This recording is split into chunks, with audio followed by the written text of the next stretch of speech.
이제 정말 주긴 ताइया ताई इशू नहीं यहाँ पे माने पूरा फैमिली है दिया ले जैसे लगे जी प्रेसिडेंट साहब ना एग्जीक्यूटिव मेंबर संगमा ओके उनको भी सीसी साहब को भी ओके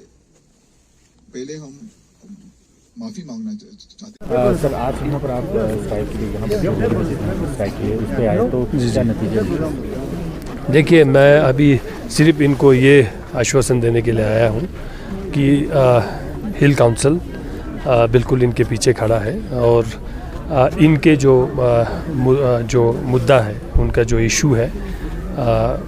ये उनको बताने आया है कि वो जेन्युइन इशू है। बहुत लॉन्ग पेंडिंग एक डिमांड रहा है। यूटी बनने के बाद बहुत सारे उम्मीदें थे लेकिन बदकिस्मती से जो है उन उम्मीदों पे अभी तक खड़ा नहीं हो पाया। कुछ एडमिनिस्ट्रेटिव ये इश्यूज़ रहा है क्योंकि एडमिनिस्ट्रेशन के तरफ से भी जो है कोई भी फाइल अगर एमएचए भेजेंगे तो वो फाइल जो है वो यहाँ से बिल्कुल नीट एंड क्लीन फाइल एक भेजना चाहते थे, तो उसका एक एक्सरसाइज हो रहा था। तो ऐसे चक्कर में इनका फाइल थोड़ा सा डिले हो गया। बट डिले का रीज़न मैं नहीं समझता हूँ विलफुल है। ऐसा कोई भी इंटरेस्ट एडमिनिस्ट्रेशन का नहीं होना चाहिए और माननीय एलजी साहब से बहुत उम्मीद है कि वो काफ़ी एक बोल्ड लीडर की तरह भी इस यूटी में काम कर रहे हैं। हम उनको जो है क्विक डिसीजिव एक डिसीजन ले पाने वाले एक लीडर हम उनको मानते हैं और उनके लीडरशिप में काफ़ी सारे काम हुआ भी है। कल हमारे यहाँ यूटी में जो है सर्विस सिलेक्शन बोर्ड भी बन गया है, जो उनका जो है 26 जनवरी का उनका प्रॉमिस भी था, उसके हिसाब से उन्होंने बनाया है। और इस इशू को भी जो है मुझे पूरा उम्मीद है जो एलजी साहब ने कमिटमेंट किया है उस पे वो खड़े रहेंगे और इनका जो मसला है वो जल्द से जल्द रिज़ॉल्व करें। और मुझे अभी जो है मैंने कोतवाल साहब से जो हमारे चीफ सेक्रेटरी एडवाइज़र साहब है उनसे भी बात किया था। उन्होंने भी मुझे पूरा आश्वासन दिया कि इनका फ़ाइल जो है एक कमेटी कॉन्स्टिट्यूट किया था जो हम लोगों के रिक्वेस्ट पे किया था और कमेटी कॉन्स्टिट्यूट करने के बाद जो है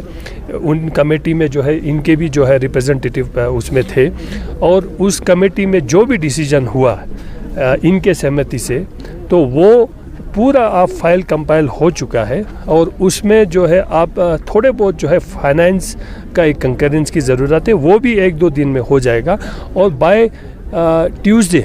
जो बाय आने वाले जो ट्यूसडे को है ये फ़ाइल जो है उन्होंने हमें कहा है कि वो एमएचए भेजेंगे। तो उसको जो है एक विटनेस के तौर पे जो कन्वर्सेशन हमारा हुआ तो मैंने उनको रिक्वेस्ट किया कि हमें जो है लोगों को भी बताना चाहिए क्योंकि पहले भी एक इनके साथ कमिटमेंट हुआ था लेकिन उस कमिटमेंट का कोई मिनिटाइज नहीं हुआ तो उस पर एक यू टर्न ले लिया। तो इसलिए जो है हमने कहा कि वो कमिटमेंट फिर ऐसा इनको लगना नहीं चाहिए। वो थोड़ा सा डिसहार्टन है जबकि वो इंटेंशनली नहीं है, थोड़ा सा ऐसे ही गलतियाँ कभी कभी हो जाता है लेकिन अब इनका भी तो गुस्सा जायज़ है। तो इसलिए जो है हमने कहा कि इनके सामने जाके एक एश्योरेंस होना चाहिए और इसलिए जो है मैंने उनसे रिक्वेस्ट किया कि आपने एक यहाँ पे कोई ऑफिसर को यहाँ पे भेजें और लोगों के सामने भी जो है जो आप लोग ऑलरेडी जो आपका सारा डिसीजन हो चुका है बाय ट्यूसडे आप लोग फाइल भेज रहे हैं तो वो जो है इनको यहाँ पे लोगों के सामने बता देना चाहिए और हम भी जो है उसका विटनेस बनते हुए हम यहाँ पे खड़ा रहेंगे। तो उसका जो है उसीलिए जो है हम यहाँ पे आए थे। हमारे कमिश्नर सेक्रेटरी साहब डिसूजा साहब यहाँ पे आए एडमिनिस्ट्रेशन को रिप्रेजेंट करते हुए और उन्होंने जो है जो यूटी एडमिनिस्ट्रेशन ने जो एक्सरसाइज किया है वो एक्सरसाइज जो है अभी यहाँ पे लोगों के सामने उन्होंने बताया और ये कहा है कि by Tuesday at any cost ये फ़ाइल जो है MHA जाएंगे और उसके बाद जो है MHA में जो है उस फाइल को जो है पुश करेंगे। मैं LG साहब से भी रिक्वेस्ट करूंगा कि वो अपने कैपेसिटी में जो है उस फाइल को जल्द से जल्द बेच के वहाँ पे पुश करें। हमारे संसद को भी हम मैसेज कन्वे करेंगे, यहाँ से जब फाइल जाते हैं तो MP साहब भी वहाँ पे पुश करेंगे और काउंसिल की तरफ से हमने आश्वासन दिया है जहाँ पे भी जाना है, जिस लेवल पे भी जाना है, इनके साथ जाके हम फाइल को फॉलो अप करेंगे और पूरा उम्मीद है और ये जेन्युइन डिमांड भी है, ये होना भी चाहिए, इसमें किसी को कोई आपत्ति नहीं होना चाहिए। तो मैं यही सबसे रिक्वेस्ट करना चाहता हूँ, खासकर हमारे LG साहब से, कि ये बहुत ही जेन्युइन डिमांड है और इन्होंने मैं समझता हूँ इनका काम जो है ना, अगर देखा जाएगा तो 24/7 काम करते हैं और इतने मुश्किल और टफ चैलेंजिंग एरिया में काम करते हैं और स्पेशली ऐसे विंटर में पूरे ले का जो है पूरा जो बर्डन जो है, चाहे वो आपके बिजली ठीक से देने का हो, पानी ठीक से देने का हो, सारा आपका सफाई का जो इश्यूज़ रहता हो, सारा टेक्निकल काम जो है ये करते हैं पूरा। और कोई ख़ास इनको सोशल सिक्योरिटी भी इनका नहीं है, इनके पास कोई ख़ास अपना प्रोटेक्शन भी जो है, जैसे जो लाइट वाले काम बड़ा टेक्निकल होते हैं, फिर भी जो है लाइफ को रिस्क लेके जो है ऐसे टफ और चैलेंजिंग एरिया में काम करते हैं। मैं यही कहना चाहता हूँ, ये UT में जो है सब लोगों ने स्ट्रगल किया, लद्दाख के सभी एक लोगों का स्ट्रगल रहा है। ये UT जो है लद्दाख के लोगों को माननीय प्रधानमंत्री जी ने इसलिए नहीं दिया है कि एक दुक्के लोगों का फ़ायदा हो, ये UT प्राइम मिनिस्टर ने जो है लद्दाख के एक इंडिविजुअल को फ़ायदा पहुंचाने के लिए दिया है। तो मुझे पूरा उम्मीद है वो फ़ायदा जो है यहाँ के सभी लोगों को मिले। तो एक बार फिर से मैं ऑनरेबल LG साहब से रिक्वेस्ट करूँगा जल्द से जल्द जो है इनके फाइल को वहाँ बेच के जो है इनके साथ जस्टिस मतलब देने का काम करें।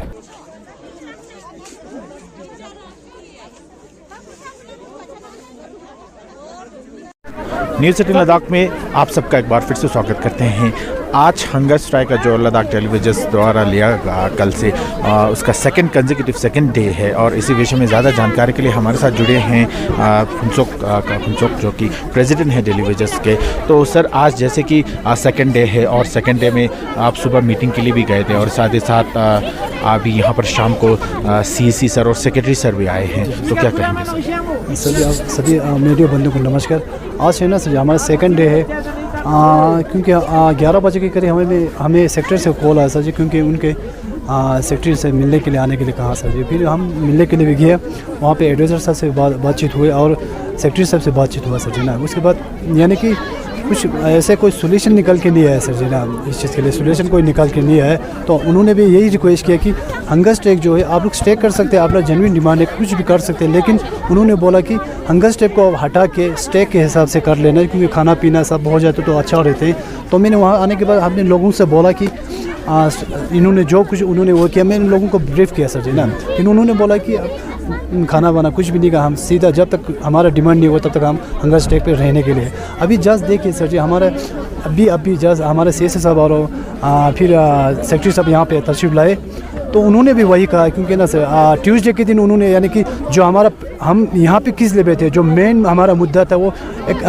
सेक्रेटरी का वहाँ पे वो हमारा पेंडिंग वो फाइल पड़ा हुआ, तो उन्होंने ये बोला कि ट्यूसडे के दिन हम आपका फाइल जो है यहाँ से MHA तक 100% ट्यूसडे तक फैल जाएंगे। तो उन्होंने बोला कि रिक्वेस्ट किया कि धरना यानी कि भूख हड़ताल को हटाने के लिए। तो मैंने अभी लोगों से बात करूंगा सर जी ना, क्या होते हैं कल के दिन, अगर मैं अपने लोगों को समझाऊंगा या कल के दिन हंगर स्ट्राइक छोड़ देंगे या धरना करना है, जो कुछ करना है कल ही फैसला हो पाएंगे। जी सर। तो उन्होंने ये आश्वासन दिया है कि आपको ट्यूसडे के दिन आपका जो है ये फाइल भेज देंगे, आपका जो फाइल है। तो साथ ही साथ ये उन्होंने ये भी रिक्वेस्ट किया है कि आप कम से कम हंगर स्ट्राइक है वो हटा दें, या आप हंगर स्ट्राइक को हटा के आप धरना पर बैठ जाए, उसके लिए आप क्या? जी सर जी, उन्होंने जैसे बताया ना सर जी, उस हिसाब से जैसे कि हमारा जो कमेटी का जो फाइल था ट्यूसडे का उन्होंने 100% बोला, क्योंकि जब मैं वहाँ था तो गवर्नर साहब का उनको फ़ोन आया, उनके बारे में क्या बात कर रहे हैं, तो उन्होंने बोला कि मैं बात कर रहा हूँ ट्यूसडे को, उन्होंने 100% भेजना है बोला सर जी। अब ये सर जी हम लोग यहाँ बैठने का मकसद जो है, हमें ये दिक्कत है, हमारा कोर्ट कंडक्ट होने से पहले हमारा रिज़ल्ट जो दिल्ली में भेज रहा है, MHA में भेज रहा है, तो होम मिनिस्टर से हमें वो रिज़ल्ट चाहिए सर जी, इसलिए हम यहाँ पे बैठे। अब बाकी भूख हड़ताल और हड़ताल की बात तो वो कल ही डिसाइड हो पाएंगे कि हम हंगर स्ट्राइक पे जा रहा है कि भूख हड़ताल पे जा रहा है। Thank you sir. Thank you sir. तो अभी हमारे साथ जुड़े थे अमचुक सर, जो कि दिल्ली विजर्स के प्रेसिडेंट थे, और साथ ही साथ आपको ये भी बताते चलूँ अभी कुछ देर पहले यहाँ पर LSDC के चेयरमैन CAC टाशी गल्सन सर और सेक्रेटरी भी आए थे fully complete. Cameraman Nisar Hussain के साथ म्यूजिक के लिए से।